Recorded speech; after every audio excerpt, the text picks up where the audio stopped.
Welcome back to part two with Tanya Tonneson. So, Tanya, can you tell us more about reciprocity? So, you were talking about horses working with equine therapy and different, um, plants. So, plant and animal allies. Can you tell us a little bit about that? Yeah.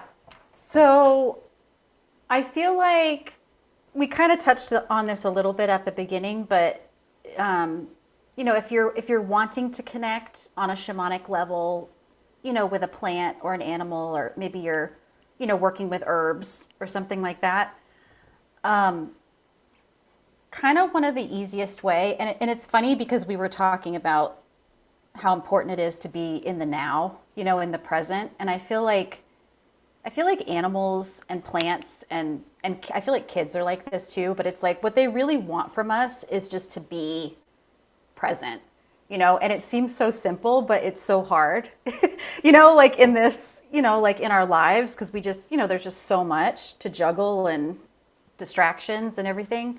So when I was doing like a flower essence, certification training or whatever, she would just have us, whatever flower we were working with, we would go out. If it's physically there, you can go sit with it and Mhm. basically just consciously choose to come into a receptive state. So, we're moving out of the left brain more into the right brain and just imagining like you're opening up that two-way communication with the plant. So like I always like to introduce myself, so and if I do, like if I'm communicating with an animal, I'll just say, hi, I'm Tanya. And I say it in my mind. I don't say it out loud. I mean, you could if you want to. But I just introduce myself and then I um, just send it like love and appreciation to like from the heart, basically like making a heart connection. So sending any kind of just like positive feelings and then asking it if there's anything that it wants from you or wants you to know. So basically, kind of asking it if there's a way that it wants you to give back, like if you're, maybe it wants some fertilizer or something, But that would be if it's physically there. But then if you're just connecting on an energetic level, usually I just send like positive energy, just like love and appreciation, and just see if there's any message that comes back. But being in that receptive state, I feel like it can be easy. Okay, how can I say this? It can be easy to like not wait for the response, like to kind of get a little impatient or be like, oh, okay, like this is what I think you want, So I think the key is really just waiting to feel it come and meet you, if that makes sense. We'll do like a little experiential, so then that'll probably make it more clear. But I was just thinking about the first time. Well, I went, when I was in herbalism school and we did trees one of the first days and we did plant sits with these trees. And I was just like, I'm going to start talking to this tree and see what happens. And I was just thinking about kind of like when you're divining, you're like, is this me or is this the tree? Like, like sometimes Or is it both? well, and it just kind of came so quick. I was like, yeah, that's me. That's not the tree. But it like verified it back. And I was like, oh, Yeah. it is, Yeah. you know? Yeah. And I just remember that feeling like, oh, hell yeah, this is so cool. Like Yeah. I could do this all day, every day, like every time I go on a hike, or whatever. It's so powerful. I remember I did a plant sit once and I was in front of a big ylang ylang tree. Mm. And I just remember it was like a transmission. I wasn't really asking any questions, but I was very drawn to just stay there and like just be in the presence, like you were saying, of that energetic, like the signature of it was like it wanted to like talk to me, but transmit more than anything else, like transmit energetically. So at the time, I was just like, whoa, in awe. Like I didn't, sometimes I will hear direct words when I'm communing with nature or divining.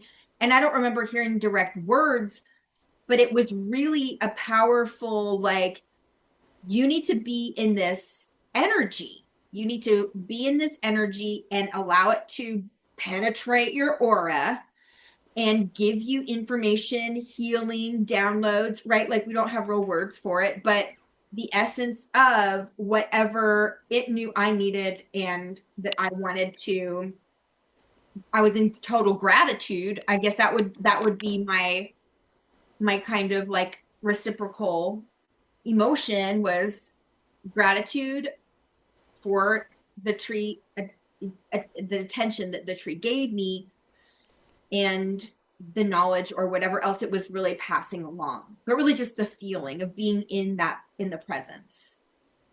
Yeah, that's kind of an interesting, like an interesting thing to mention too, because I feel like I've had that experience too, like a lot in like sacred places, like places that where you feel Yes. like you just go and you just get like the download, it's just like Right. oh, it's like it's just like happening, you know.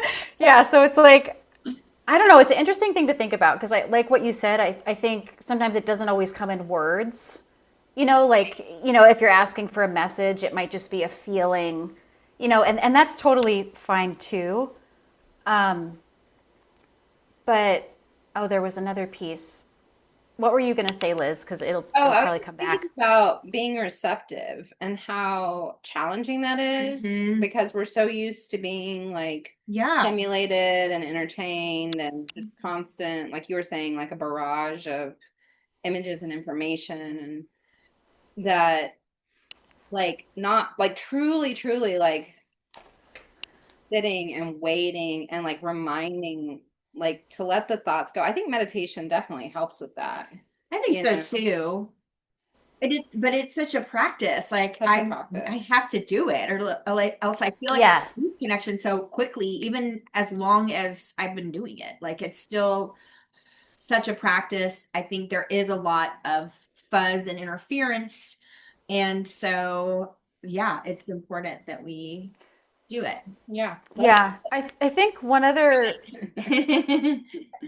I think one other interesting thing just to mention about the reciprocity, because I've heard people have different opinions, like some like new age, people that they think that like Gaia doesn't really need anything from us, like they're like, oh, like Gaia's got it down, like we're Right. the ones that, like she regenerates herself, like she doesn't need us to um be super intentional or like giving back, but part of one of the lineages that I've learned from is more like the North American, indigenous, like Lakota and Cheyenne cultures. And so when I was in um, that learning, like I don't know, I think it really is just like seeing ourselves as not being separate. It's like we're a part of the earth. Like we're all basically like this one organism. It's like we see ourselves as separate. Like we think that we're, humans and then there's animals and plants or whatever, but I feel like on a bigger level we're all really the same thing. So I don't know, to me like there's a certain amount of like reverence that I feel like we're missing. And that goes back to that kind of mainstream culture where it's just like take, like more. And I feel like we've really lost like the sacred, like Mhm. acknowledging, things that are sacred and that those sacred things actually deserve a certain amount of like reverence and care.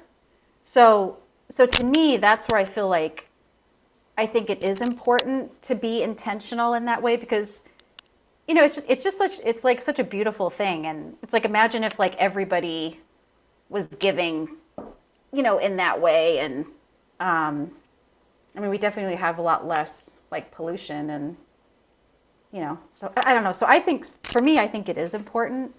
So important. Um, I mean, and no matter what your belief structure or where you came from, at some point, knowing that we're dependent on the planet, on the earth, but also like we're keepers of the earth, you know? And I Mhm. think that's maybe a little bit what you're speaking to. Like, that's our responsibility and an honor.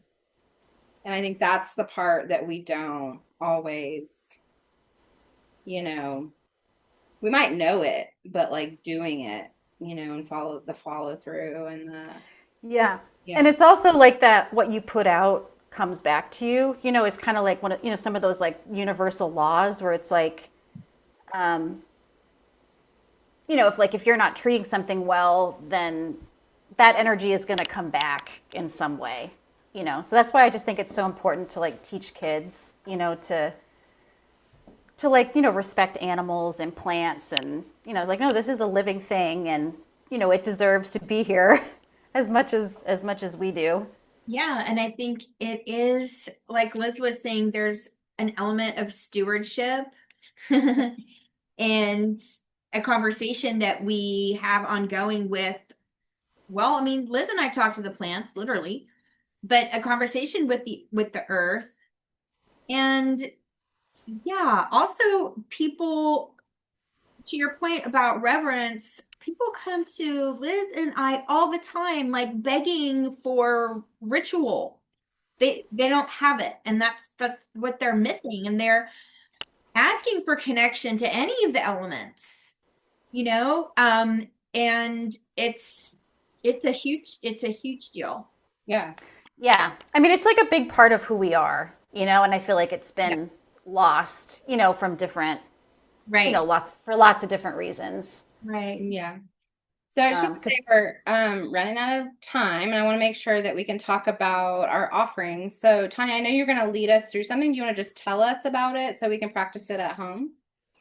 Oh yeah, I just thought we could maybe do it together really quick. And we can just do it. So it's like, I mean, there's always choice. I mean, obviously, if you want to. So if you want to just, kind of close your eyes and imagine like a plant that you work with, or maybe like an animal, maybe it's one of your pets or something, that you want to connect with, and just like send some energy. So just kind of imagine that animal or that plant in your mind.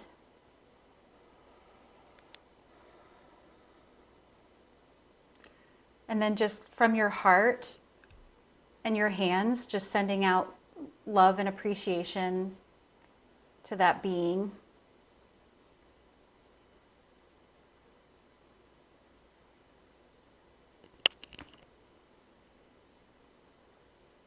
And when you send it out, just noticing if you can feel their energy touch your energy.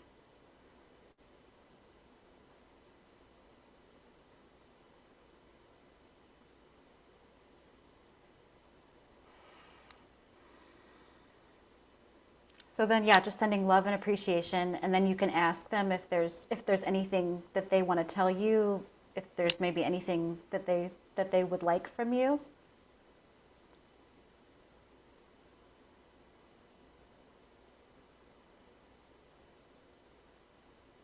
And you might hear words, or it might just be, a sensation, but just kind of trusting.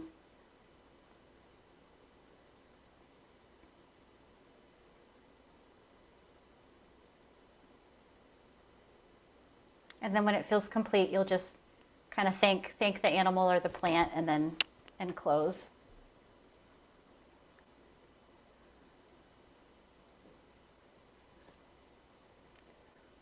Oh, and one thing I usually do, I didn't do this, but I usually, if the plant or the animal doesn't know you, I introduce myself at the beginning. So I just say, "Hi, my name's Tanya."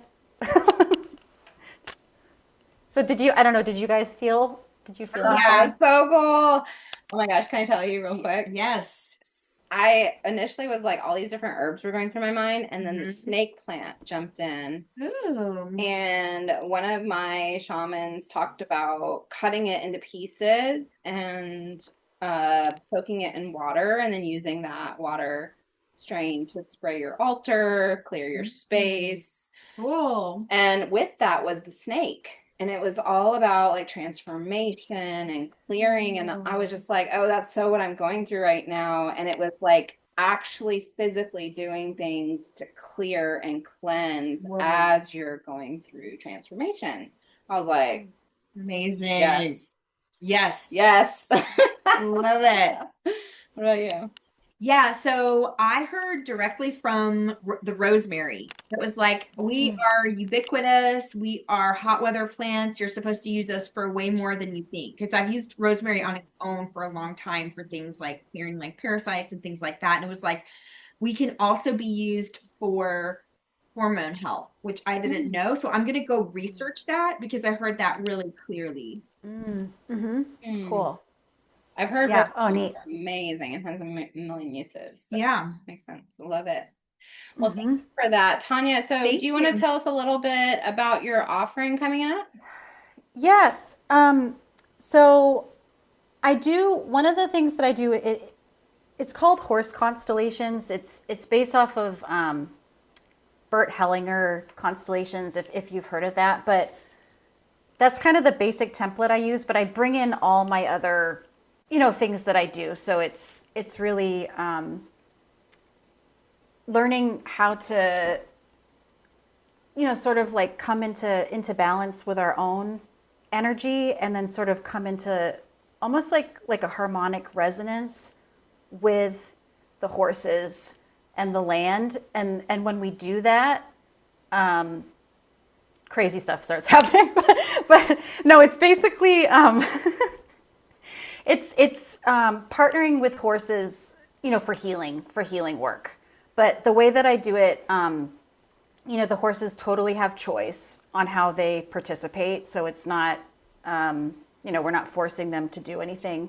And I just want to say really quickly that one of the reasons that I started partnering with horses is because I feel like, all animals have so much to teach us, right? They're all, animals and plants, like they're all teachers. But I feel like the horses are really good at teaching us about relational energetics, kind of like what we're doing with our own energy, and then how, they respond to that. And so we can actually see, how we're showing up in relationships, or, like there might be a piece that's missing, and the horses are really good at reflecting that back. And they're also really good at teaching co-creative leadership, because they work as a herd. They're a herd animal. So I just feel like they have so much to teach people about like power, and how to use power in a non-dominant way. And that was kind of like where they really, when they came in, it was like I was really wanting to learn more about that. And I'd had a lot of experiences of, power being misused, Right. in communities. And, because I was, part of a lot, spiritual communities and all that. And it was like, Very common. Scorpio, I have a Scorpio stellium or whatever. So it's like all, power and shadow stuff. But that's, anyway, I feel like the horses can teach us so much about how to be better in relationship, basically. I love that so much. So, your workshop that's coming up, it is in Colorado, right? Yep, it's in Dove Creek, Colorado. So it's an hour west of Durango, and it's at this amazing healing ranch. It's called the Buffalo Woman Ranch, and I found out Oh, about it from Liz. of course. Yeah. And but yeah, the land, it's super sacred land. Like the horses, they're seasoned. They've been doing this kind of work for a long time, so they're plugged in and Yeah. ready to go. So I am excited about it. Well, thank you so much, Tanya, for all your wisdom and you. for that practice. I loved it. And also, I'm so excited for you for all the things coming up for you. So let's stay in touch and see what we can get going in the future. Margaret has a course coming up Called? Two. It's called the Shield Maiden Project, and it's 6 weeks to rebuilding after collapse. So there are so many women with whom I work who have gone through major transformations, whether it's like divorce or quitting a job or a major, major health issue, or just, I mean, even like empty nesters kind of have this reawakening around a feeling of emptiness, especially women who have done a lot of practices and still feel like they're missing something. So we're going to be rebuilding everything. I love that so much. And that Starts next month. So I have something starting next month too. Mid-July, I'm starting a 8-week course that is called Herbs and the Chakras.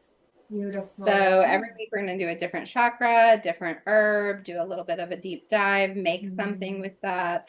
Everybody will get a list of things to purchase so that they can make the things if they so choose. And with it will come a little meditation practice as well. So I've just been really into the chakras for a while now. And for me, I really like body systems and how like you can kind of think about it with the colors and the different practices, whether it's, anything from grounding to uplifting practices. So that's going to start mid-July. Are you going to do flower essences with it? I would love to, but I don't know if I know enough. Maybe Yeah, I you can do. pick Tanya's brain. Yes. Yeah. And then in September, October, I'm revamping and relaunching my spiritual entrepreneurship course. And that's also 8 weeks. So I'm really excited about that because I haven't done that since 2020, 2021. So fun Okay, it's stuff. time. It's time. All right. Thank you, Tanya. Thank you. Yay. Thank you so much. It was really fun. All right. Talk to you later.